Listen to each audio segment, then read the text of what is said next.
Gift Biz Unwrapped, episode 292. It's the most undervalued marketing channel out there with the biggest return. Attention gifters, bakers, crafters, and makers. Pursuing your dream can be fun. Whether you have an established business or are looking to start one now, you are in the right place. This is Gift Biz Unwrapped, helping you turn your skill into a flourishing business. Join us for an episode packed full of invaluable guidance, resources, and the support you need to grow your gift biz. Here is your host, Gift Biz gal, Sue Monheit. Hi there.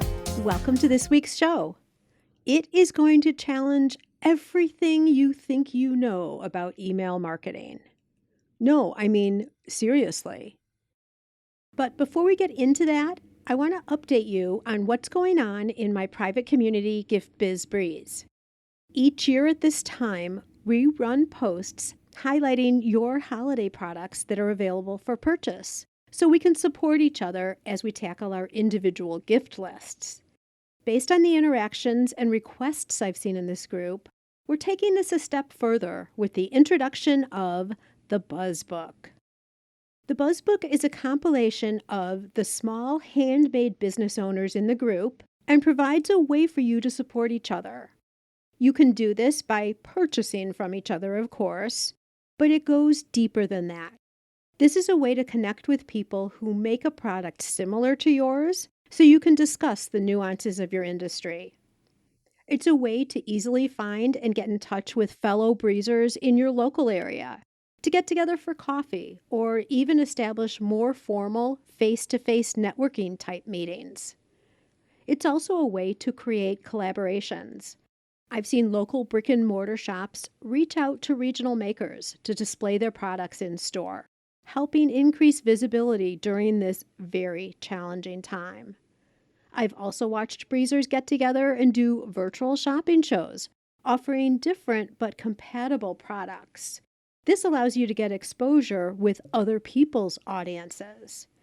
And let's face it, this going live thing is a lot easier when you do it with someone else. The things we can do through our connections together is far greater than what we can achieve on our own. The Buzz Book facilitates that, and it's totally free. For more details and to learn how you can be listed, join the Gift Biz Breeze Facebook group. All the details, along with a video talking more about the program, are right there, separated as a special unit for easy access. The first edition is already out, so you can take advantage of connections right away.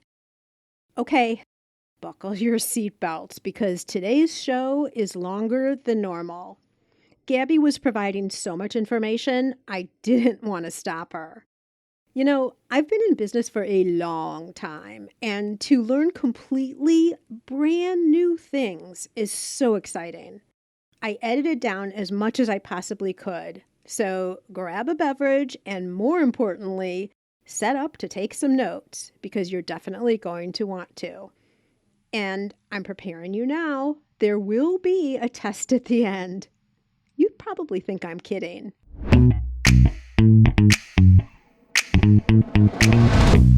Today, it is my pleasure to introduce you to Gabby Rapone of Email Maverick. Gabby has worked every angle of email marketing, seen the high price of not knowing and the struggle that comes with it. So she works to free us from these struggles.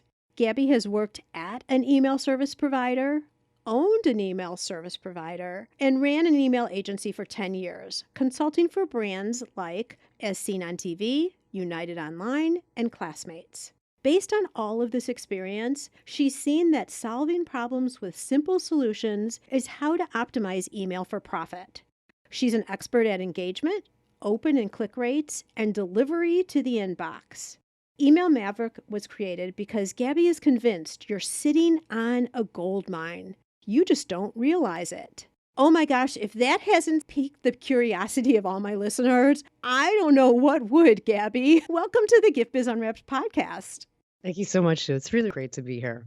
I have to tell you that when I was reading what you had submitted for the intro, I was smiling because I'm like, our listeners are going to get so much out of this. I want to start off in our traditional way, and that is by having you share with us a little bit about yourself through a motivational candle. So, if you were to create a candle by color and quote that would really resonate with you, what would it look like? It's a great question. In terms of color, definitely I would have a combination of like blue and pink, something like a royal blue and pink. When it comes to the messaging, one of the things I say all the time, especially to clients and students, is your biggest weakness is your greatest strength. And remember that. And what does that mean? Basically, what that means is, especially with email. So, this is why I use it for a lot of my clients because a lot of them, they think email is a weakness for them. They're so good in other areas. Then when they get the email, they're like, well, it's a weakness. Well, no, it's not your weakness. It's one of your greatest strengths that once you learn how to use it, it will help you actually build your greatest asset. So you don't have to always rely on tools and advertisements to actually get your message out there and actually profit from it. And that's why you also reference it as your gold mine. You're sitting on something so valuable and you don't even know it. Oh, absolutely. Oh, yeah. Most people don't. Once I show them, even people that are doing great now, even people that are making 50 or even $100,000, or even people that are making $1 million a month, some of my clients, the enterprise clients, just for them to be able to notice that they can double that without actually spending more money and actually doing less, it's incredible. It truly is a gold mine. I think people hear it, they just don't necessarily believe that it is true for them. Well, like I tell a lot of people, because again, there's a lot of people out there that will say, well, email is dead, it doesn't work. And like I tell people all the time, just because you're not able to do something doesn't mean that it doesn't work. It's just because you can't shoot like Michael Jordan doesn't mean that it's not possible. It is definitely possible. So this is why I always tell people, greatest weakness really is your biggest strength because you believe you're weak, but you're not weak. This is actually one of your greatest strengths. Uncapitalized opportunity. Oh, absolutely. It's untapped. It's your best assets.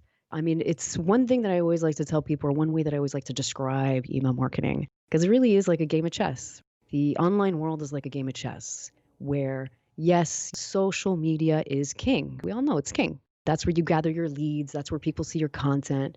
But just like in chess, the queen protects her king, and that's what email is. Email is a queen. It protects that valuable lead and it actually helps you grow this asset because it's the only assets. I mean, email is the only thing that even if you have no business, so you have no product, you can still make money with it being an affiliate, promoting other people's products. So this is why it's so untapped where it's like if you have a business, it's even better. If you have a business, you're building your assets. But even if you don't have a business and you don't have any products, you can still build that asset. You can still build an amazing database of subscribers and still market to them and still market product and services and still able to generate revenue that way. So this is why email it's the most undervalued, I have to say, undervalued marketing channels out there with the biggest return. Well, and it is a true asset to your business. If you were to sell your business down the line, one of the things they're going to ask you, they're not going to ask you as much about your social media followers because you don't own them, but they are going to ask you about your customer lists, prospects and customers. Oh, absolutely. Huge asset for your business. So before we get too far down the road here, take me back into your entrance into email being your focus overall. I'm the youngest of 4 immigrant parents. And when you're the youngest of 4 and everyone has grown up and you're basically almost the forgotten child, you learn basically that the best way to get what you want is to, number one, learn how things work and learn how people work.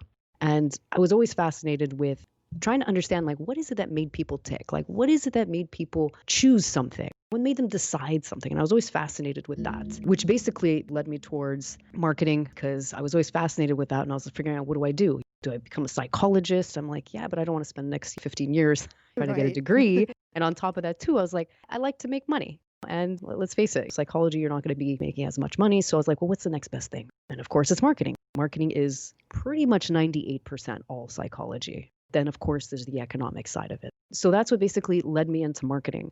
Now, I kind of fell into the ESP kind of like in a weird way, like a lot of things. I was trying to go for a marketing job, couldn't get the marketing job. I ended up taking a job at an email service provider.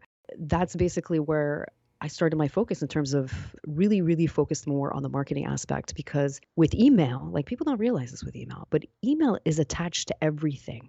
When you buy something, when you purchase something, there is a record of everything that is attached to your email address. And on top of that, too, unlike social media, you can't actually tell who's engaging with what. You get numbers based on engagement, but you have no face of who's actually doing what, unless someone's actually commenting on your stuff that you can actually see. But with email, there's this unbelievable profile that you can build because you can see everything that people engage with.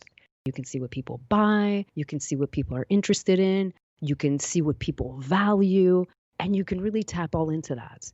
And that's always what's really, really fascinated me because, yes, at the end of the day, people want to sell products. And for me, I always look at that as a byproduct because I don't work on the sales side. Email for us, what we do, we always teach people is really understanding your users. It's like anything else. If you really, really want to maximize profit, you have to understand your audience. You have to understand your people. They're not all the same. They're going to have different levels. They're coming in at different times. So it's important to understand where these people are and what they value. And how they got to you, I'd say. Oh, absolutely. Yeah. Because they all come to you in a different way. Like some people, I'm thinking for our audience, some people will come because they dropped their name in your bucket at a craft show, physical show. Some people came because they signed up because they wanted something that you're offering online, whether it was a discount or a freebie of some sort or whatever. And some people came because they're customers. I love the fact that you're already talking about dividing the audience. I wanted to make that comment for people who are listening here just to further clarify in their mind what you're talking about. So this all came to light to you when you were working at an email service provider. Correct. Yeah. When I was working at an email service provider, I was like, I didn't know anything because it was very, very technical back in the day. It's not like it's now where it's kind of turnkey because that's what you see on the front ends. But that's where I basically fell into it because I was like, well, wait a minute, I can see everything. And from there, what I loved most was the fact that, and I'm going to use the wrong word. I hate using this word manipulation because basically what you're able to do once you're able to understand your audience is you're able to basically, I don't want to say manipulate once again, but you're able to basically direct them to a certain action. And that's the part that I fell in love with because it was like, wow, okay, so now that we understand the user, we can create these actions, which again, help to build that better asset. Because at the end of the day, what most people don't realize, if you're not hitting the inbox, people don't see your message. Let's get into that in a minute. But I think you hesitate on that word. You're the expert, so you're going to correct me if I'm wrong. But what you're doing is you're making sure that you're delivering information to different sets of people based on how they found you, what would be the next appropriate step in them getting to know you, eventually potentially selling, offering them what you sell, etc., or in the history of how they've been interacting with emails. So you're actually giving a result to the end user, the person who's going to open the email, that's the most appropriate for them. Correct. Yes. So it's more kind of like a conditioning, but at the same time, it's giving us more information too. Because one thing, yes, you had mentioned where people are coming from, and that's important. But we actually go a little step deeper, a little step further. Because yes, okay, people may have found you at a craft fair, whatever it is. But the more important thing is people came to you for a pain or desire. And that's the critical thing is understanding why did they put that card in the basket? Why did they do that? That's the critical thing because once you're able to get that, and this is what we call tapping the heart. We call this tapping the heart because once you're able to understand what makes people basically tick, it makes them tick. So this is why it's understanding that fundamental of what is it that you're trying to do here? What is that pain or desire that you're trying to relieve? That's the reason why people sign up. People don't sign up to an email list because they're like, oh, I just saw this and you just type in my name here. No, they're trying to get a result. And I'm not sure, do most people in your audience, do they do paid advertisement or is it mostly organic? Not very many people do paid. So organic comes with its own challenges. And we can kind of discuss those challenges because organic, and don't get me wrong, I built organic Facebook pages up to like hundreds of millions of reach. So there's definitely benefit in organic, absolutely.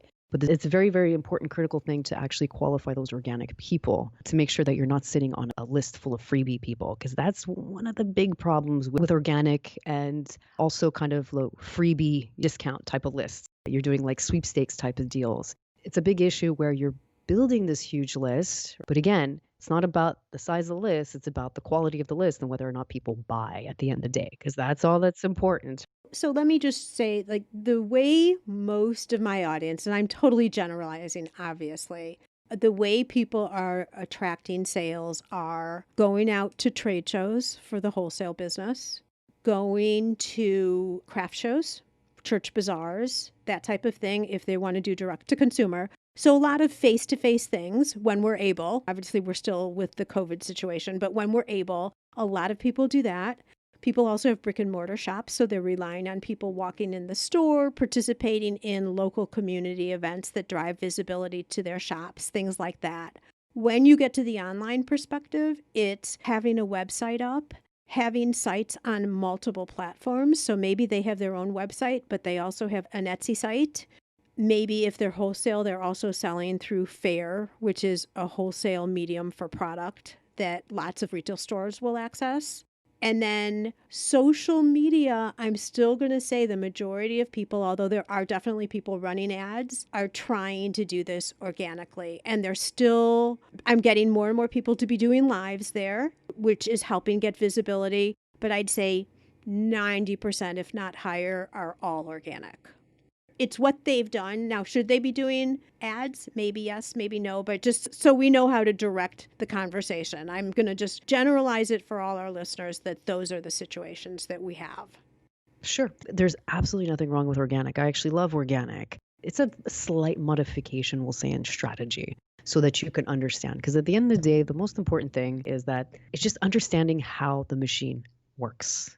That's the most important thing. Is right now there's a big misconception about how the actual email machine works. And once people understand how that works, it's like anything else. It's like, I don't know if you saw that when they did that, the can opener, that viral video of how to properly open up a can opener, and everyone was kind of like blown away in terms of like, wow, this is how you properly do it. I'm not sure if you saw that. Oh, is it the one where like it's positioned, it's supposed to be going like from the side instead of the top or something like that? Exactly. Yeah, okay. I'm just giving you an example like that, but it's kind of like that kind of mind blow. It's like, oh, wow, you thought it was this way when it was really another way. So again, it just goes down to not understanding how things work. This is why one of the focuses that we like to do with Email Maverick is just, again, most people already have the tools to master email. The problem is there's just close to about 15 years of misguided information from the email service providers of the world who, again, their only job is to provide a service, which is just like your cable company provides cable. An email service provider, their only job is to send that email. That is it. It's to knock on the door of Gmail and Yahoo and say, look, I have mail. That is their only job. Now, whether or not Gmail lets you in and say, oh, am I going to prioritize you inbox, spam, or on the online ether somewhere, then that's, again, something that is up to list owner to actually do. This is why there's a lot of misconception in terms of how does email work? Because everyone always asks, well, which ESP should I use? Which one inboxes more? How can I make more money? Which ESP will do more for me? These are so my questions. So you have email providers, like you just said, like Gmail, Yahoo, all of those. And then you also have CRMs. So what's the difference between the two? And if I was using something like Mailchimp, who is my email service provider? Now I'm confused. Okay, I'll take those questions one by one. An email service provider is a Mailchimp, Aweber, Klaviyo. So those are some popular ones. A lot of people in my group have been using Constant Contact, so that would be another one that they'll be familiar with. Yeah, so Constant Contact as well. Even Salesforce is an ESP, but they're also a CRM because they're huge because they actually bought Cheetah Mail and things like that. So a lot of these CRMs started to actually acquire smaller ESPs to actually start to add to their CRMs. So some of them are a combination of the two. Like I use Keep. Bless you for using Keep, by the way. I call it Leap. That's what I call it. Well, I only use it for another business that I had started a while ago, and I'm pretty entrenched, and I know, luckily, what I'm doing and all of that. But I also have Gmail accounts that go with my businesses, which is how I mail things. Okay, so that's different. Okay, so I'm confused. I'm going to let you go. Make some sense of all of this for us. I just gave you a whole bag of like Play-Doh. Can you help us build something here? Yeah, absolutely. Okay. So number one, to break this down really simple. So you have your ESP, which is your Constant Contact we'll use. And then you send from Gmail, let's just say, to do your business. Yeah. Okay. So you have ESP and you have Gmail. Let's use the two as examples. Both your ESP and your Gmail are both MTAs. They are both mail transfer agents. This is almost like how a brandy is not a cognac, but a cognac is a brandy type of deal. Okay. I don't know if you follow that. I'm liking the symbolism already, so this is really good. So the ESP and the Gmail are both MTAs. They're both mail transfer agents. Okay, they both transfer mail. That is what they do. But the difference between an ESP and a Gmail is a Gmail limits you to how many emails you can send because it's not built for mass emailing. It's built for what is it? I think you could send out like max 1,000 emails at this point from a Gmail, something like that. I don't even know because I never do it that way. But you're limited. So yes, there's a lot of people that actually there's softwares out there, things like YesMail or things like that you can send email through Gmails, but it's not an ESP because you're limited to how many people you can send to. Yeah, and this is a really good point. I'm going back in my history of my businesses from a long time ago.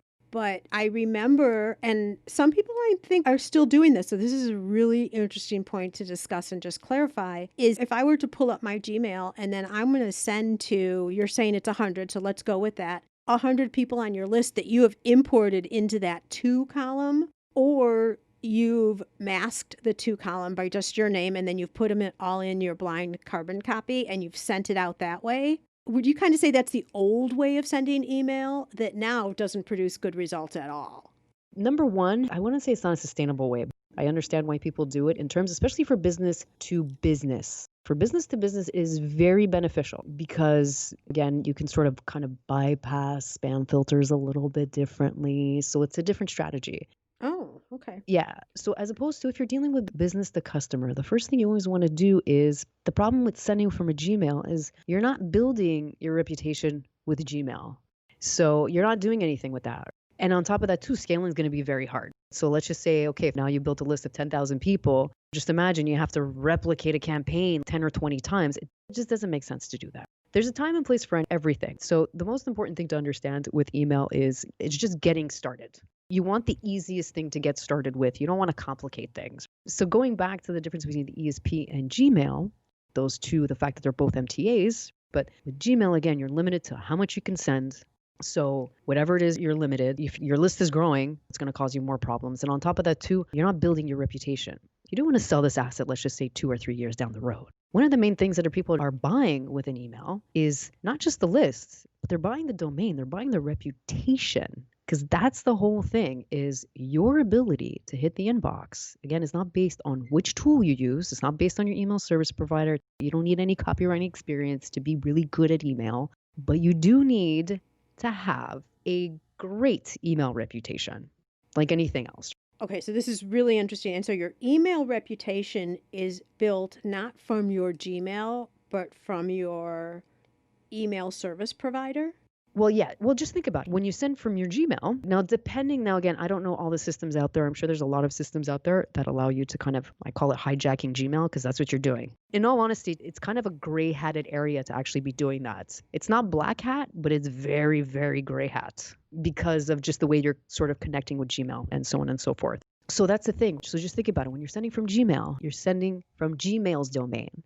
When you send from Keep and Infusionsoft, you're sending from your domain. You're building your domain sending reputation. Your business domain. Yes, exactly. So if you're abc.com, obviously when you set up your sending domain from your ESP, you want to set it so that it's your business domain or something similar to it, whatever it is you decide to build on it, because whenever you sell it, that's the domain that's going to be attached to it. As opposed to, this is why one of the things I always tell people is when you're picking an ESP is like picking a partner. It's like having a relationship. You pick the wrong partner, they'll make your life miserable. You pick the right one, you live a happy life. So I'm worried that we're also confusing our listeners here too. So let's take it from the top. Someone has nothing. They have a personal account that's a Gmail account, marysmith@gmail.com. It's just a personal free Gmail account. Now they've started their business and they want to set things up correctly. Where do they go from here? Let's take it from the top, right after a word from our sponsor.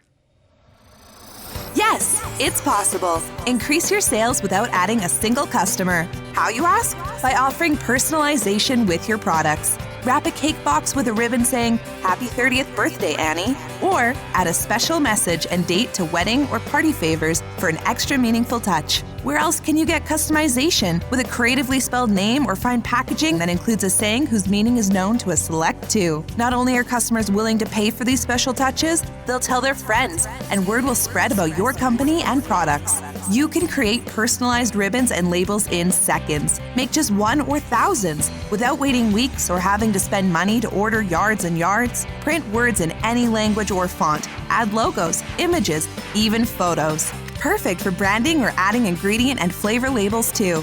For more information, go to theribbonprintcompany.com. Okay, so first thing they want to do is purchase a domain.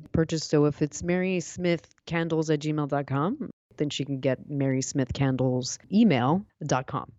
She can register that at a GoDaddy, whatever, to register FX domains, even Google. You purchase that domain. You purchase that domain, then you would go to whichever ESP you're most comfortable to start with. Because again, this is not about finding Mr. Right. You're not looking to get married right now. Right now, you want something that's easy enough for you to get started. So anything like a Mailchimp, Constant Contact, Klaviyo, whatever it is, whatever's easy to start with. You get started at that ESP, you sign up, you basically get authenticated. So there's different authentications that you need to go through. You need to set up your SPF. And this, by the way, when it comes to the technical part, I know it's very easy for people to sort of get a little afraid of it, but do not get afraid of it. Trust me, once you go step by step, it's very, very easy. Yeah, and it walks you through how to actually set it up. It's very simple. So you just go through the authentication of SPF records, DKIM, and if they have link authentications and so on and so forth. Basically, whatever the ESP has for authentication that you can use to authenticate your domain. And that's basically it. So now you're set up. You're set up. So now when you send out your first email, you are building marysmithcandlesemail.com and not Aweber or ConstantContact.com. You are building yours. So if you decide tomorrow you don't like Aweber, you say, no problem. You just move to another ESP and you don't have to start all over again because your reputation is built already. It's there. So you've built it. And that's it. Okay, that's not hard. I got that. All right. So then you start collecting emails, and we've talked about these types of things before. You have it on your website where people can sign up. You're at shows. You may offer a raffle. Make sure that if you're doing raffles, the prize is something that your customer would actually want to buy from you. Like you're not doing an Amazon gift card or something where everyone's going to join, and then you have a lot of just unrelated email addresses on your list. Exactly. Bunch of lurkers. Right. But so we get to the point where we've attracted and now we have a little bit of a list. What's your advice now? So number one, don't wait for a little list because that's what I hear a lot of people. Like they're always waiting on like, oh, well, okay, until I get to 100, until I get whatever. Don't do that because again, this is all about being able to set up a strategy. Set up a strategy, see what actually works. So one of the first things that, again, always go back to what's the main goal of your email? Yes, we all know the main goal of email is you want to make sales, you want to grow that asset, but the objective of email, what is that? The objective of email is always to maintain that email reputation. You always maintain that positive email rep. That's the objective. And the objective, and now people are going to be like, well, how do you get that email reputation? How do you keep a good email reputation? Well, just like learning how to read and write, learn your ABCs, you got to learn your ABEs of email, which is always be engaging. So this is why.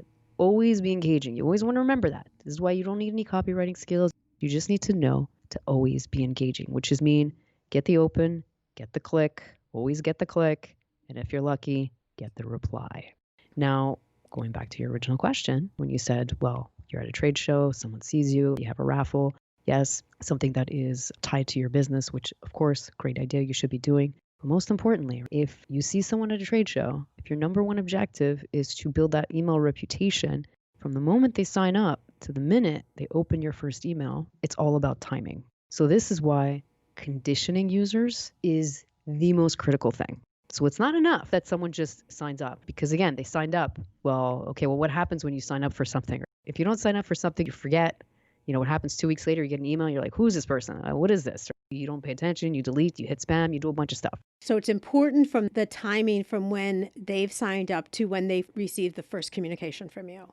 Correct. It is critical. It's key. Again, it's all about timing. It's all about building that rep. And that's critical because more than likely, if you spent too much time, they're not going to respond. Well, they're not going to respond. They're not going to remember. Right. they're not going to even take that first action. No, they're not. Just think about it. We know this in marketing. At least it's something that you start to learn in marketing, that timing is everything. If someone's in front of you and you just sold them on whatever it is, you know that if you don't close the sale at that point, it's going to be harder and harder to do next time because you have to go through it every single time over and over again. This is why you got them the first time. You're fulfilling this pain and desire for them. Now, the whole point is, remember, it's all about maintaining that email reputation. But not only that, to build that asset, it's all about the more you condition a user. And it's one of those things where I kind of hate making this correlation now, but it is what it is. Just look at conditioning. I mean, we all know the power of conditioning, what it can do to people. Conditioning a user to go back to their email, because this is where you build your asset. And it's also important to actually understand the objective of email. So as I mentioned with email, that the objective is never sales, because that's what a lot of people are afraid of. They're afraid to email because they're afraid of sales. They're afraid of, oh, how do I sell this? How do I write this? How do I do it? And that's one of their biggest fears, is that I don't want to send too many emails. I don't want to piss people off. I don't want to do this. Whenever it comes to email, people bring a lot of their emotional baggage with them. So this is why it's one of those things that you just have to kind of set it aside. I think it's also because we've had that happen to us. We sign up for something and we either start getting emails that are totally different than what we anticipated we were signing up for, or every single time we open, it's selling. Yeah. It's from experience. I mean, we've all had that. But I do want to ask you, just for point of clarification on conditioning, when you say you're conditioning, are you saying you're conditioning your customer to look for you in email versus somewhere else, like social media or wherever, and you're conditioning them that when they open an email, there'll be something of value for them sitting inside? Am I getting that right in terms of conditioning? Yes, exactly. That is essentially what it is conditioning a user, because again, you want to build that asset. This is more on the ad side. You see a lot of people that are pushing ads. Mm-hmm. So not so much on the organic side. On the paid ad side, you're going to see people that they'll do anything to get the email, and then they'll do anything to keep them down the sales pipeline. But it's like, well, wait a minute, guys. If you're looking to build an email list, why would you keep them going through this sales pipeline? And I understand, because, again, they want to make the sale because they want to make the return on investment, not realizing that they're sitting on gold mine in the email, that if they just directed the users back to their email client, they'd be able to start to build that actual gold mine and start to condition a user and actually start building that engagement. But a funnel is also all coming through that email provider. Let's not confuse the funnel. Funnel was more on the paid advertisement side.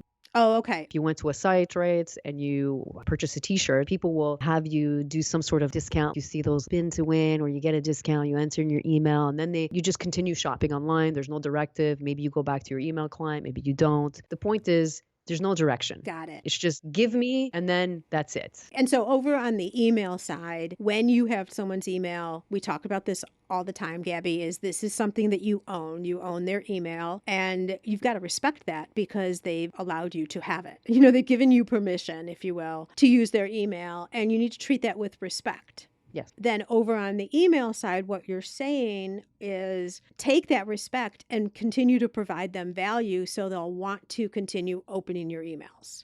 Yes. It's always about value. But here's the thing about value, okay? Because we hear this word a lot. Oh, give value, give value, give value. What does that mean? Value is very particular, because value is not about what you have to bring to the table. It's about, again, understanding your users. It's about understanding your audience. Once again, it's all about understanding the heart. What values do your users have? It's not about value. It's about the value to the reader, to the subscriber. It's not value, it's val them. Yes, that's it. Because we have this 5-point framework where, because a lot of times with students and clients, when we go through emails, how do you know if an email is good? Like, how do you assess if it's any good? How do you know if it's optimized? So we have this 5-point basically framework where one of the 5 points is ego versus benefit. We've all seen this. You read an email and you can sense the ego versus benefit. Let me show the award that we just got at X show. Exactly. Or look at what we have on discount. All ego. It's look at me, look at me, look at me. Mm-hmm. Don't get me wrong. Those emails still get results. And that's the problem, is those emails still get results. But they need to be balanced, I think. It can't be every single email or the entire email. Maybe it's just a portion. Because something like if you won an award, that shows credibility of the product. Sure. But not all your messaging shouldn't be that way. Exactly. This is why we have 5 points. Like, listen, you can't be 100% benefit. There's always a balance. But if 80% of the email, we have a scoring system. It's very simple. You can tell if it's mostly ego, mostly benefit. And that's the deal is if it's mostly ego, then already you're going to start to lose people. Because again, this isn't about you. People are not opening up the emails to hear about what you did yesterday. No one cares about you.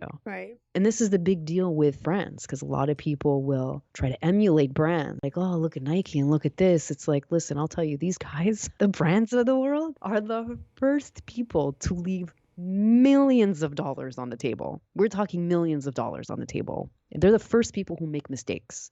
Don't model yourself after people. Don't look at whatever. It's good to get inspiration. The most important thing is to understand how the system works and what the objectives are. When I started an email service provider, I didn't know copywriting was until I got into the internet marketing game probably about 5 years ago. For close to 10 years, I ran an agency. I never knew what copywriting was. I was like, I just stuck to my basics of what psychology taught me in terms of conditioning, understanding people, and then getting them to engage, because it doesn't take much to get people to engage. It comes down to taking that extra 2 minutes or that extra 30 seconds to understand what is it that our people are looking for and just provide that. So, what do you think about length of emails? Does that matter? Oh, 100%. I have a saying. You can always go wrong with long. Always. Always go wrong with long. You want to keep it short because, again, if the objective of email is to build that email reputation, and if your objective is to always be engaging, let me ask you this. Would it make your life easier if I told you that in every single email you sent, that your only objective was to sell the click versus sell the product? Do you think your life would be easier? Yeah. There you go. By saying sell the click, it means getting the person who opened the email and then whatever link there is in that email where you're directing them, maybe it's a link to a product, whatever the link is going to, that's the click. Sell the click, Gabby. If there was one piece of advice, you have no experience, because the only people I'm going to tell you right now to sell you on copywriting are copywriters. Those are the only people that are going to try to sell you. Well, but I do like some of the fun wording and all of that, but it can't be long. It needs to be fast. I don't know if I'd say it gets old, but I totally relate to what you're talking about. Again, this comes in the 5-point framework that we have is, again, it's all about being able to sell that click. It's cow versus milk, and that's what we do. So in an email, when we review, this is why I always give a visual. Are you giving away the cow or are you letting them taste the milk? What are you doing? If you're giving away the cow, you're not giving them any reason to click. Sorry, sometimes I get a little bit aggressive when I get into like my work mode. No, I'm liking this. Keep going. Permission granted. Go. Yeah, but that's what it is. So we have that 5-point framework. You've referenced the 5 points a couple of times. Are you willing to share them with us? Oh, absolutely. We call this the MP5. It's the Maverick Power 5. Number 1, when you're reviewing an email, first thing you always want to look for is it focused? Are you talking about one idea? Because you'll notice a lot of times in emails, people are talking about like 50 different things. So you have to be speaking about one idea. And number 2, is that pain or desire of the email clearly demonstrated? There has to be a clear pain or desire demonstrated. Number 3, are there yeses? Your users subscribers need to be saying yes in their head while they're reading it. You can ask an actual yes question, or they just need to be agreeing in their head. Or they can see themselves in what you're saying. Sure, yeah, as long as it's a yes. Number 4 is cow versus milk. So when you're reading an email, are you giving away the cow? Are you giving them everything in an email, or are you just letting them taste the milk? Mm-hmm. And last but not least, as I mentioned, the ego versus benefit. That's, again, another way. So these 5 points will help you gauge, oh, okay, is my email built for engagement now? Because that's the objective. The emails have to be built to actually engage, to get people to click. And this kind of ties in with your other question, which is, can you go along with email? One way that you want to test with that is basically testing different links to actually see how far down the rabbit hole people will actually go. But that's something that I usually work with people afterwards, because it's first sending an email with one sentence. Show me that you can destroy your click-through rate just by sending a one-sentence email, because that's the most important thing is once you know how to get engagement with one sentence, then you can flower it up a little bit.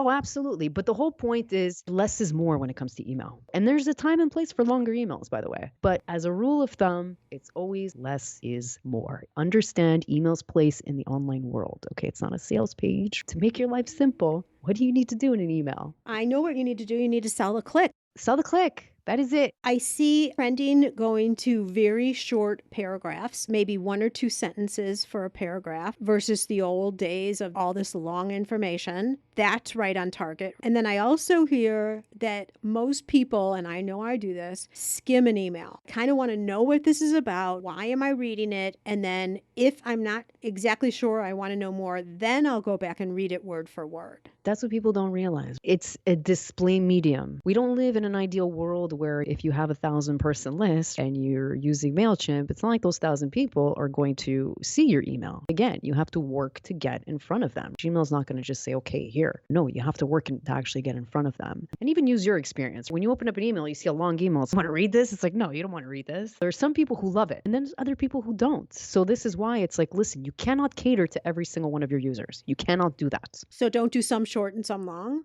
No, you should do that. No, absolutely. Oh, okay. But what I'm saying is a good rule of thumb. If you don't know what you're doing yet in terms of how long you can take your emails, always stick to your basic framework for email, which is selling that click to actually get the user to wherever page you need to, because that's the most important part, is just getting the user to that actual page. But in terms of testing the actual length, as I mentioned, that's something that I kind of go a little bit more detail into my course. You don't want to overthink it. Yeah. Just keep it really simple in terms of sticking to why people came to you, like the pain or desire. Like, again, just selling that click. If today you're looking to sell the cup, and the whole point is being able to sell the click to actually get to the actual cup. Maybe you have 5 ways to reuse old cups or whatever it is. Something that simple. Whatever it is, just something to get them. The same way that you would see an ad online, because that's all email is. Email is a display medium. You see something, you go to it. That is it.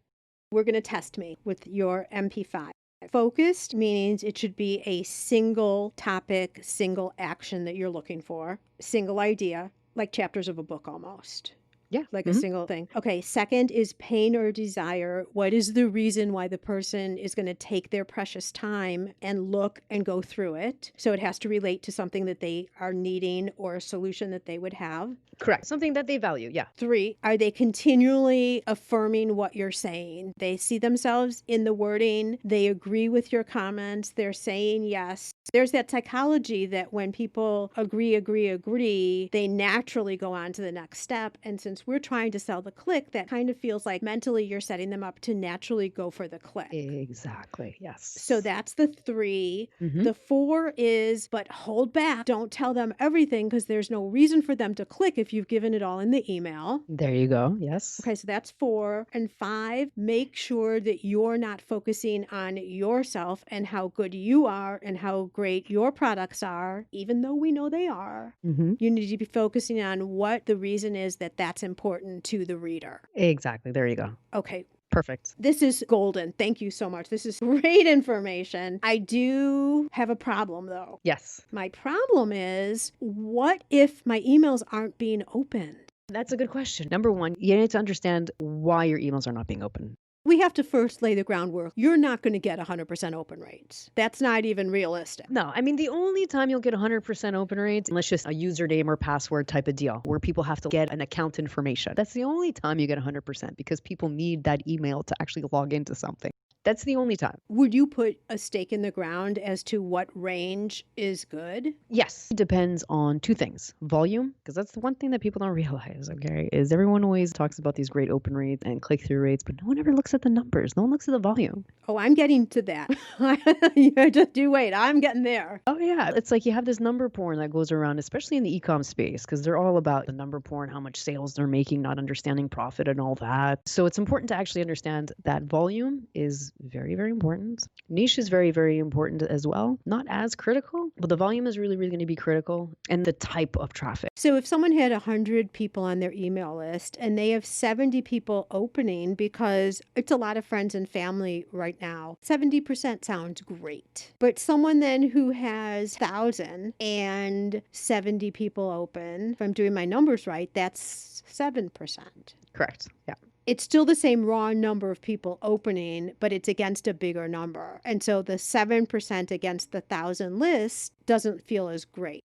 How does that play out into what you're saying with volume? And that's the whole point, is to understand the actual volume. The other thing too here is you'd mentioned open rates. A lot of them will come to me because they're like, oh, my open rates started to decrease, la, la, la. And one of the other questions I ask them is, what is your click-through rate? And then they'll go blank. Well, I don't know what my click-through rate is. Well, maybe they didn't even have any links in the email to start with. It's possible, but then again, there's a problem. Basically, the reason why I'm saying that is because it just goes to show the level of understanding about email. Again, if you don't understand, it's like going to Vegas with $1 million, going to the craps table or to blackjack, but not knowing how to play. Right. And you're just like, here's money. You just throw in, maybe you win some, maybe you don't. But the point is, you don't know. And maybe you lose Vegas, you totally broke afterwards. And it's because you don't understand how to actually play the game. Going back to the actual volume itself, I do have a guideline in terms of if any lists are under 10,000, like when you're dealing with a list of 100, like that's obviously your numbers are going to be big. Anything under 10,000, it's typically a rule of you can usually get open rates. An ideal open rate that you want to be aiming for is about 25 to about 35%. That would be ideal. But the other thing too is you always want to be looking at your click-through rates. So your click-through rates, if anything, under 10,000 people, your click-through rates, you want to be aiming for anywhere from between 3 to about 10%. Because the clicks is where everything is. Kind of like a catch-22, especially with opening your emails. It's like, well, how do you get people to click if no one's opening, and then vice versa. But that's the most important thing, is to really understand that your focus always has to be on selling that click. And going back to the open rates is once you understand how everything works, it's just a matter of understanding, okay, is it a deliverability issue? Because it could be most of the time, if you're not getting the opens you want, it's because you have a deliverability issue. Wait, before we go there, I do have a question for you. I think a lot of people know how to see their open rates. It's something that all service providers are showing. How do you see your click-through rates? Well, most email service providers show click-through rates. The only thing is you need to make sure, because I believe, if I'm not mistaken, and don't quote me on this, because I want to say it was Constant Contact, but it was one of the big ESPs that used to, instead of showing click-through rates, they show you click-to-open rates, which is so deceptive and so wrong and so misleading. Click-to-open is just opening your email, reading the email.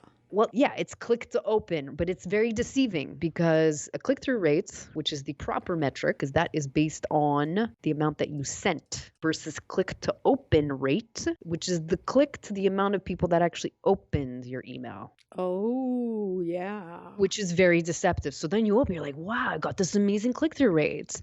80% open rate, and I got a 35% click-through rate. And it's like, yeah, you should check that. See if it's click-through rate or click-to-open rates. Because email service providers, like I said, their job is to provide a service, which is to send emails. So the more you send, the more you make. They don't care if you make money, if you have deliverability issues, they don't care. We need to be looking at our clean open rates and then also the clicks. So there's that. But now let's get into this whole deliverability issue. Ugh, this makes me sick to my stomach. Why does it make you sick? Because I feel there are a lot of emails that we send, and I'll tell you why in a second, that people don't even have a chance to see because they're landing in the promotion folder of Gmail or the spam folder. And the reason I say that is two reasons. Number one, I'll have people saying, I didn't get it. I was actually looking for this email and I never found it. So then we have to go to your promotion folder, go to your, like all that. And then the other reason is I'll go to my own promotion folder and so many emails that I really want that I have to move over into my primary folder. And then 2 weeks later, they're back into the promotion folder. Can you tell I'm a little irritated about it? Definitely. But you also said something very important at the same time. Is your main frustration, okay, obviously for them ending up their promo tab and spam. Right. If they're not going to be interested in an opening, I want to know that because I want to talk to you afterwards. Maybe our final thing will be cleaning your list, but that's okay because people might sign up because they want a download that I've given them and the value came in the download. But you know what? Right now, they don't want my other stuff. They don't want to know about the podcasts. They're not really looking at starting a business. But as long as I know that they've seen it and had a choice, and I'm feeling like I don't have control over actually being able to show them for them to be able to say yes or no. That's where my frustration is. Okay, those are all very valid. One thing you always want to avoid doing, which is not to say that it's a bad thing, because one thing that I heard you saying is you really, really want to make sure that people see your emails. And that is a critical thing. Obviously, the whole point is you want people to see your email. Not all your emails are going to get in front of everyone all the time. Okay. It's a numbers game. It's the way it is. This is why it's important to understand, number one, if it really is a deliverability issue. You had mentioned something really, really critical, which is the promo tab. And that's the thing that people always ask. So the promo tab, well, what about that? I remember when the promo tab first came out in 2006. Trust me, I was not happy for 2 weeks. I'm not going to lie to you, we struggled. But 2 weeks afterwards, we were back to business as usual. The promo tab, okay, so Gmail has tried to kill, they hate email. They have tried to kill it. Not once. They tried to kill it with Wave. I'm not sure if you remember Wave. They came out with Wave about 15 years ago to kill email. It didn't work. And then they tried the promo tab to kill it once again. It didn't work. Because what happens when you are unable to find your favorite email? Where do you go? I go to the promo tab, Exactly. but I don't go there every day. And so there's things that go down the list that I might have wanted to see, but I'll never have a chance to see it. And I guarantee you, most of our listeners, customers, will never even think of ever going in that promo tab. And there's a lot of assumptions about the promo tab. The promo tab, you have to look at it this way. It's still the inbox. People have, at this point, been conditioned that if they don't find it in the promo, if they don't find it in their primary, they're going to go to promo. They even did a study on this. Trust me, this is something that we monitor on a daily basis. We monitor, I don't worry about my stuff going to promo. My stuff goes into promo all the time. I don't care because it's still inbox. My opens and my click-through rates, or they might suffer a little bit in terms of, okay, if my normal open rate was 25%, okay, maybe it went down to 23%. But it's not major. It's not major enough to be like, oh, this is a major problem. What is a major problem is deliverability. Because I've had a few clients with Infusionsoft, the deliverability is definitely an issue. Oh, stab me in the heart, Gabby. I'm just being realistic in terms of like, I've dealt with these guys. So define deliverability. Well, deliverability is just one definition. You have delivery, which you hear a lot of ESPs talking about. They're like, oh, we have 99% delivery. Which means you send an email, it actually gets to where it's supposed to go. Once again, the only job the email service provider has, their only job is that if you have a 1,000-person email list and all those 1,000 people are valid, then those 1,000 people get delivered. Okay, but delivery does not mean deliverability. So this is why they manipulate you into thinking that 99% means 99% people will see your emails. No, that's not true. Deliverability is ending up in inbox. That's deliverability. It's your inbox placement rate. So it's like putting an envelope in a mailbox Mm-hmm.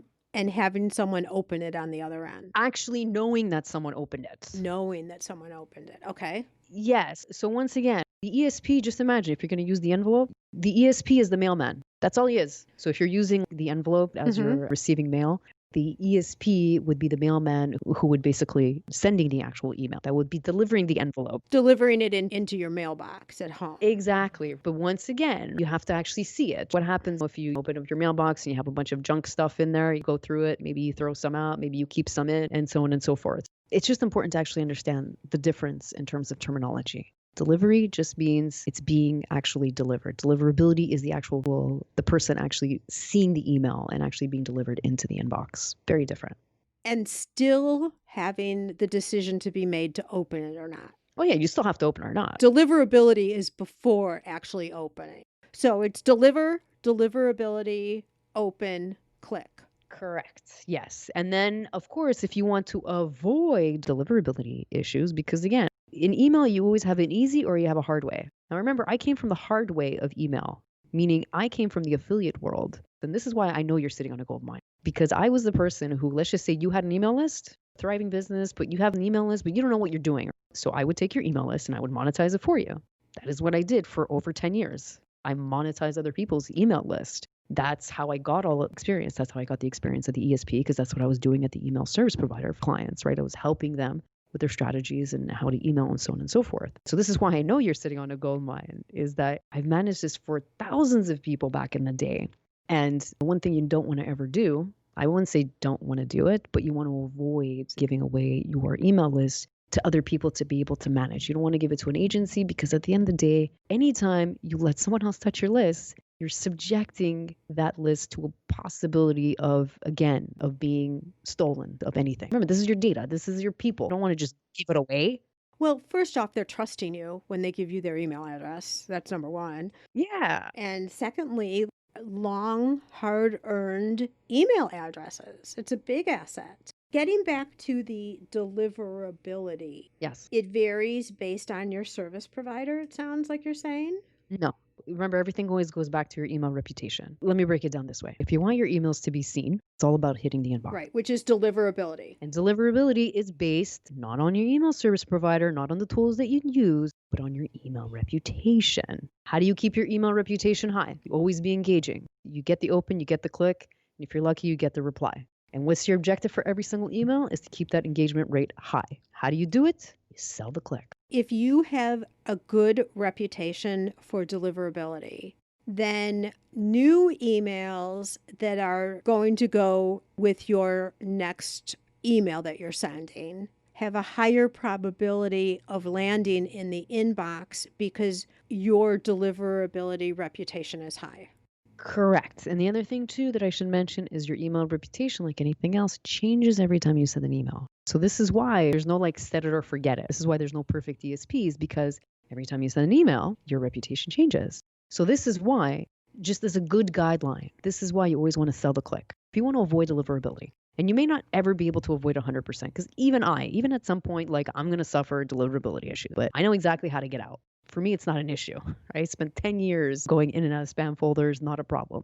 Let's say your deliverability is poor. Yes. And to make it better, you have to increase your reputation. And to increase your reputation, you need to have people taking action, opening and selling the click. But how can you get them to even see it to increase your reputation if your deliverability is already low? The catch-22 right there. I don't mean for you to give away all the goodness, but I'm just trying to understand how it all works. Yeah, it's your typical catch-22. It's like, what do you do? You're stuck in the spam folder. How do you get out? You don't need to be a great copywriter for email. What you need is patience. That is what you need, is patience. When it comes to resolving deliverability issues, it just comes down to understanding the strategy that you need to do in order to get out, which is, once again, it's just focusing on engagement. And it's not about quantity. So a lot of people think, well, I have this list of whatever it is, 10,000 people. It's not a matter of sending to all this 10,000 people. That's not what it's a matter about. The Gmails and the Yahoos of the world, remember, all of these people, the Gmails, the Yahoos, the AOLs, they don't speak to one another. Depending on your email list makeup, depending also on your deliverability issues, you may only be maybe not delivering to Gmail, but your other ones may be doing perfectly well.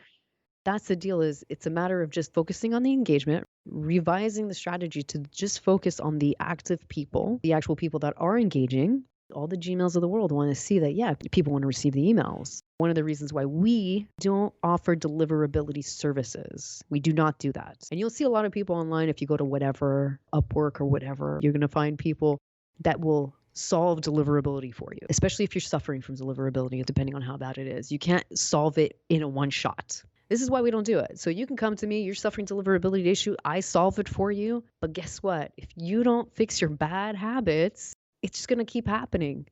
This is why I wrote the book, because I was like, listen, no one can solve your deliverability unless it is very something specific. Like, okay, there was a link that was being flagged or whatever, we change it. No, sending practices are great. You're doing everything, but it was just a link that was getting flagged, whatever it is. So in that case, yes, deliverability can be solved. But 9 out of 10 cases when people come to me for deliverability issues, because they don't understand email. They're listening to the gurus, they're listening to the ESPs of the world. Listen, you can solve deliverability. Deliverability can literally, we've solved it in minutes. Okay. It's a matter of understanding what the problem is and how to fix it. It is possible, if your emails have been landing the spam folder, when you start fixing things, those emails to those same people who have already been going to the spam folder at some point may miraculously show up in the inbox if you have patience. Correct. Absolutely. They will go back into the inbox 100%. It's just a matter of, once again, it's just a matter of just patience. MP5. That's the guideline that we use in terms of just understanding the framework of an email. Anyone can do this. And you can even do this now. The best practice is looking at other people's mistakes. So just go through your emails, go through your spam folder, go through your inbox, and you can definitely start to see even people that are, whatever it is, even emails that you like, you could be like, this email could be a lot better. Because at the end of the day, if 100 people click in on your email and you have a whatever it is, let's just say a 2% conversion rate, what happens when you think you send 300 people now with that same conversion rate? 300 clicks. What do you think now is going to happen to your revenue with that same conversion rate? So we can all learn just by going into our spam folder and seeing who's there and then looking and trying to figure out why that is and not doing that. Yeah, it's not even figuring out the why. By going through the MP5, you can see it. They're not engaging. They don't understand their users. They don't understand how email works because a lot of them will just pick an email service. Well, they pick Klaviyo. Oh, Klaviyo inboxes. That's what everyone talks about. Take Mailchimp, right? And they just don't go any further than that. And then they'll send out their first couple of emails and they'll be like, oh, wow, we're getting great open rates, great click-through rates. Then a couple of days later, they'll be like, oh, our open rates are down. I guess email doesn't work. Email sucks. Well, you know what? I got other things to do. And then they'll go focus on something else. And people will say that about Facebook ads and everything. You know, you try it, it doesn't work for you. It's always easy to blame what you're using versus that maybe you're not using it properly, which I believe you talked about in the very beginning. So really quickly, I'm looking at the time. I've kept you so long, but I am loving this because I'm hearing things I've never heard before. Incredibly interesting to me. Just really quickly, touch on cleaning your list. Email hygiene is one of those, I always like to explain it almost like, imagine you get your dream house right at the beach. If you're going to get a dream house close to the beach, then chances are you probably get some flood insurance just in case. I want to protect that beautiful dream house. Well, I'd be buying a boat, but go ahead. You do something to protect that dream. Listen, you're going to spend all this money on a lead. And we're talking more on the paid side. The organic, obviously, you're not. But on the paid side, it's like you just paid whatever it is, $4 for a lead. 1 penny to protect that lead. Because again, your email reputation is being built where you ever sent that first email. So even before you ever press send, your email reputation, the Gmails of the world are already saying, Mary's candles. I don't know if she's going to be any good. Because again, the Gmails of the world, they don't care if people signed up to Mary's candles because they love Mary's candles. They don't care. Gmail is just a machine.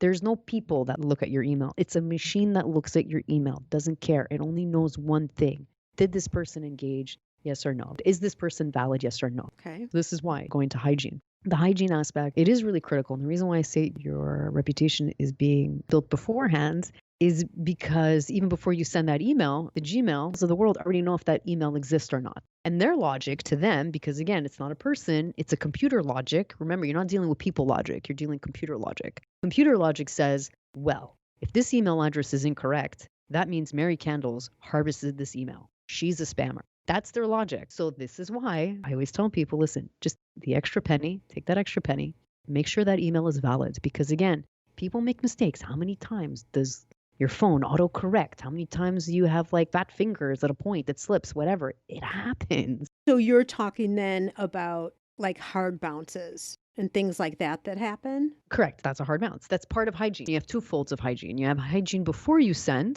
and then you have hygiene afterwards. Which is when you'd know if they bounced. Correct. But the whole point is you want to avoid doing that because if you send an email that is not valid to Gmail, like I said, you're not dealing with people logic. You're dealing with computer logic. How do you run your list through? Are there checkers or something that you run your list through to make sure that they're all valid? Oh, absolutely. Yeah, there's services out there. Yes. You got to tell us. Oh, I'm sorry about that. Sorry. I'm sorry. There's a lot of things here I take for granted. Like, as I mentioned, I've been doing it for such a long time. But yes, hygiene. Yes, there are companies out there. We recommend X-Verify. X-Verify. X-Verify is, I would never recommend anyone that, number one, I never use myself. I learned that the hard way and that I do not know or trust. So I know the people there. I trust the people there because as I mentioned, anytime you put your email, especially your email list, when you expose your email list to any third-party provider, you are exposing your list to anyone who can potentially steal it. I mean, don't be consumed with it, but it's definitely something to be concerned with. So how often should you go through? For verification, it's only the first time. And it's not something you have to do. X-Verify is great. You can actually just put a piece of script on your page and it'll automatically, when someone's typing in their email, it'll actually live check. So if someone does have fat fingers, it'll be like, oops. Oh, I understand. Okay, I got it. So it's not like you're sending your whole list there and they're running a scrub on it or something. No. You can do it that way. So what we would recommend is, again, so you have the verification that's pre-sent and then you have the verification after. So let's just say you've been dormant for, 2 months. You haven't sent any emails. What you can do is if you've been dormant for anything over about 30 days, then you should definitely verify. You should put your email list through a verification process just to be safe. Okay. Like I said, it's always to err on the side of caution. What does it cost? Like a couple of bucks to get it, err on the side of caution. Just do that. So you can do that where you can upload your entire list and it'll scrub it for you if you haven't emailed in a long time, or you can do it on the live. We always suggest people, listen, just do it on the live one because it's easier. You don't have to even think about it. It's automatically done. You're not doing any scrub process. It's automatically being done when you don't even see it.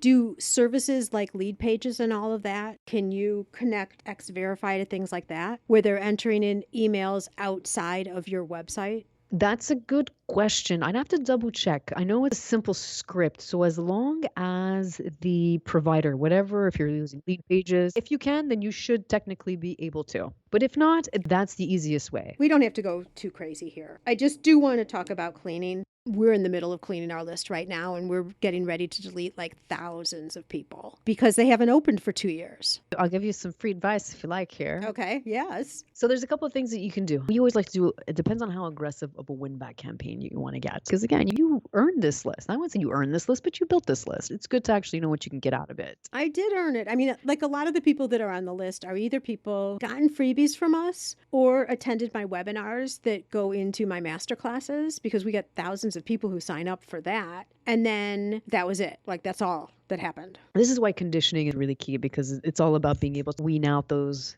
people that really are interested and not just the lurkers. But that's, a strategy for afterwards. It's like, okay, kind of learned your mistakes a little bit. Now let's see how you can use a different strategy. So for you, what I would suggest, if you're looking to get rid of thousands of people, what I would do is a basic kind of win back strategy. Do you have SMS data or only email data? Only email. Okay, only email. But what I would basically do is, depending on how dormant they are, granted, I don't know how your email reputation is right now. If you have a good email reputation, then you can do this. But what I would do first is I would do a very, very simple win back campaign. And what I would do is I would actually bucket your users depending on how many you have. So let's just say if you query your database, and I don't know, let's just say you have like 10,000, we'll say, inactives. Right? Last thing you want to do is send to that 10,000 inactives, because guess what? They've already proven that they're inactive, so none of them will get delivered. Well, it's not that, but your email reputation is going to take a hit, right? So you don't want to do that. Oh, okay. Because what happens if you send an email, no one opens, no one clicks? You remember? Your email reputation is being gauged every single time you send an email. Typically, what I would like to do is, this is why I asked you if you had SMS data, because what I always like to do is use all of your social media channels. Don't use them against each other. Use them to complement one another, because that's what people don't do, is they don't use email to complement. So what I always do is, what you can do in this case is, since you already have those users, what I would do is I would suggest that you do a very simple, even just do a very simple re-engagement campaign on Facebook. Whatever it is, take those 10,000 people that haven't opened and clicked and just do an ad targeting directly them, because you can target them directly. Yes, I know, and I have. I do that, so that's good. Yes. Okay, so take them and do an engagement campaign on Facebook, because they're obviously proving that they're not opening the email. Yet, but you don't know why yet. Right. Because again, I'm going on the assumption that your deliverability is okay, but I'm going to set a bet that your deliverability probably could be improved. Oh, sure. Of course it can. I'll just use everyone's that can be improved. Okay. So just thinking about that again, like these 10,000 people, they're probably not all going to match on Facebook, but it doesn't matter. You don't need all 10,000. You just need to move the needle a bit. Run a re-engagement campaign on Facebook. But again, the objective is to get them back into their email. So they see a Facebook campaign. What's the directive going to be? It's going to be, we have something for you, blah, blah, blah, blah, blah. You could be sending them to a page first. But again, the whole objective is to get them back into their email clients. You want to avoid any sort of freebie incentive again. You know what I'm saying? Granted, just test different incentives, because at this point, you don't really care about the incentive. You just need to get the engagement. So just test the different incentives, get them to a landing page. And on that landing page, again, it's the whole point is, we got something for you. Landed on this page, check your email now, we got something for you. And that's going to ignite them again as click. You can base your win back strategy on that. So all these people now that have engaged on that ad, that have now opened and clicked, you can use that for your win back strategy and use that as a promotion for the next 3 to 5 days to be like, listen, okay, you were interested in this campaign, you signed up, you still want to improve your life, blah, blah, blah, all that great stuff. This is how you do it. And you can push that for 2 or 3 days. And then afterwards, at the end of the 3 days, you archive the data. The people that haven't responded, you archive. You don't delete the data. You can delete it off your ESP, but then archive the data, because that data is still, trust me, okay? I used data from 15 years ago, and still, I hadn't emailed it in 15 years. It still made money. It still responded. So are you archiving it by just like downloading it as an Excel file or something? Correct, yeah. Yeah, okay, that's what we're doing. Okay. Yeah, so you download it, you archive it, you save it for a rainy day, because you never know. These are people that have already proven that they're interested in something that you have.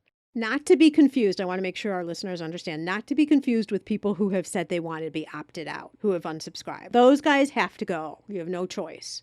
Yeah, absolutely. I mean, the unsubscribes, that's your suppression file. That's one thing too that people, it's a good thing that you actually brought that up because that's one thing that people forget actually bring over when they switch ESPs is they'll start to actually upload the unsubscribes as well, not realizing that they need to suppress those.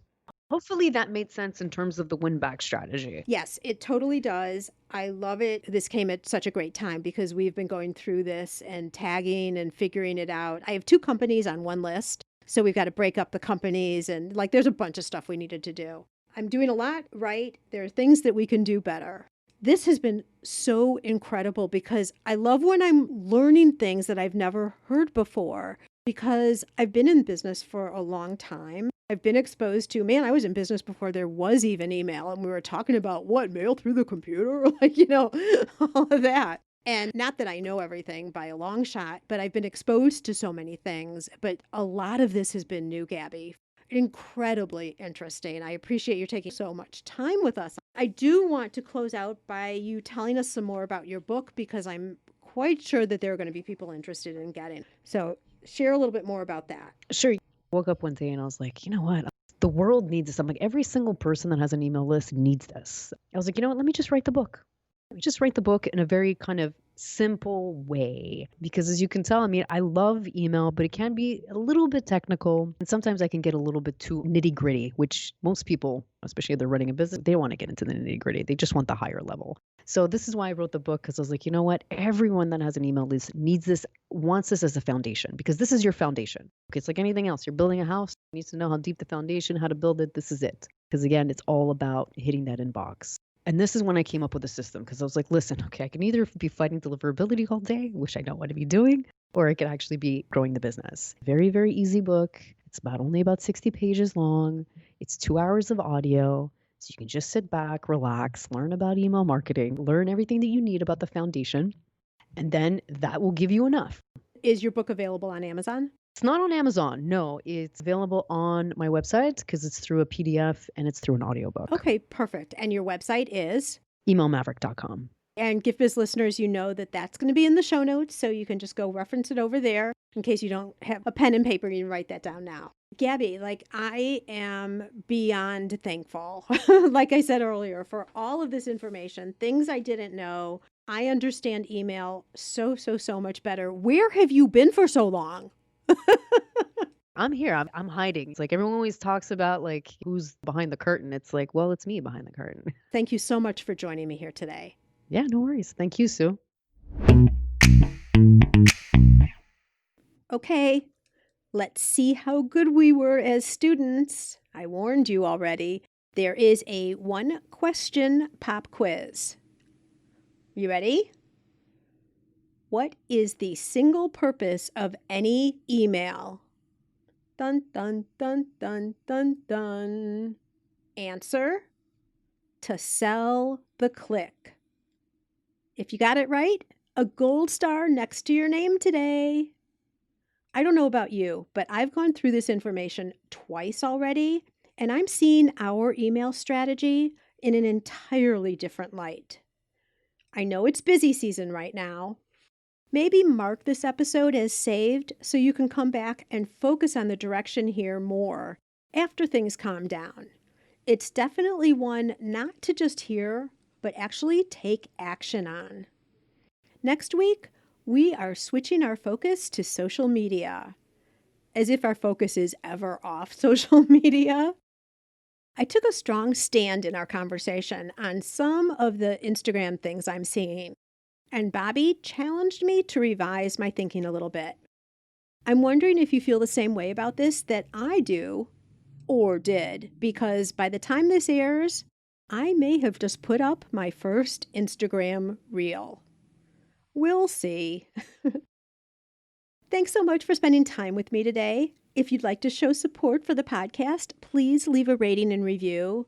That means the world to me and helps the show get seen by more makers, so it's a great way to pay it forward. And now, be safe and well, and I'll see you next week on the Gift Biz Unwrapped podcast. I want to make sure you're familiar with my free Facebook group called Gift Biz Breeze. It's a place where we all gather and are a community to support each other. got a really fun post in there that's my favorite of the week, I have to say, where I invite all of you to share what you're doing, to show pictures of your product, to show what you're working on for the week, to get reaction from other people, and just for fun, because we all get to see the wonderful products that everybody in the community is making. My favorite post every single week, without doubt. Wait, what? Aren't you part of the group already? If not, make sure to jump over to Facebook and search for the group Gift Biz Breeze. Don't delay. Come join us in Gift Biz Breeze.